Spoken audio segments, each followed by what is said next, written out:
1000 гаруй жижигдоонд бизнес эрхлэгч 50,000 гаруй нийт төрлийн бүтээгдэхүүнийг амар вайны өргөдөлсөн худалдаанд дэлгэжээ. Хотын А төвд түрээсийн ямар ч төлбөргүйгээр худалдаа эрхлэгчид чанартай, баталгаатай эх орны үйлдвэрийн бүтээгдэхүүнээ хямд үнээр худалдаалж байгаа юм байна. 20-30%, зарим нь 40 хүртэлх хувиар бүтээгдэхүүнээ хямдруулсан байна. Манайх энэ үдшилтэй худалдаанд дарслан бүтээгдэхүүн 12-3 төрлийн бүтээгдэхүүнээр олдсон үдшилтэй худалдаанд байна. Бүтээгдэхүүндээ тийм нөгөө түрээсийн төлбөр шингэсэн үнээр биш, яг нөгөө нэг үйлдвэрэн гаргадаг үнээрээ борлуулж байгаа, бөөнийхөө үнээрээ борлуулж байгаа. Тэрнгээр манай үдшилтэй худалдаас онцлог авахгүй бистаасаа. Говьалтай аймгийн брэнд бүтээгдэхүүнүүд болох сулхрын гурил, арвайн гурил, хармаг тэгээд эдгээр бүтээгдэхүүнийг оролцуулсан одоо цай 9 бүрийн бүтээгдэхүүнээр оролцож байгаа.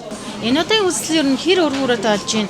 1000 гаруй одоо жижигдэн үйлдвэрлэл эрхлэгчид маань дээрээс нь түрээсийн төлбөргүйгээр хөдөлгөөн бас их байх шиг. Бүх бүтээгдэхүүнүүдээ хөнгөлөлттэй үнээр, үйлдвэрийнхээ үнээр хямдхан нэг ширхэгч байсан үйлдвэрийнхээ үнээр зарж байгаа. Энэ бүтээгдэхүүн бүгдийг бид нар өөрсдөө үйлдвэрсэн. Тэгээ манай энэ бүтээгдэхүүн гэхэл ямар ч хадаас мадаас ашигладаг, дандаа өглөөргөн дэхэн дуугаар хийдэг. Энэ алдар саануудын нугас суг нь хүртэл ингээд мотор хийсэн байна. Ийм хүүхдэд зөрүүлсэн, бэлгийн зөрүүлсэн пазлууд байна. Энэ пазлын үнийг бол би 3-4 дахин хямдруулж байгаа. Нодлон бас тэгж хямдруулж ирсэн. Энэ цагаан сар зориулж.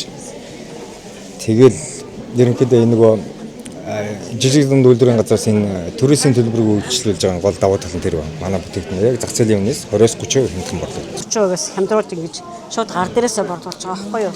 Одоо шинэ номнууд их чинь 30% хямдарсан байгаа. 20 гээр гар урлынхаа ном 20,000-аар, 20-25,000-аар смути хийдэг номтойгоо цуг зарж байгаа. Энэ жил нийслэлийн цай даргааны санаачлахаар амар вайны үзэсгэлэнгээ талбайн түрээс авахгүйгээр зохион байгуулж байгаа нь худалдаа эрхлэгчдэд дэмжсэн нөгөө талаар яриад үйлдвэрийн үнээр бараа бүтээгдэхүүн авах нөхцөлийг бүрдүүлж өглөө.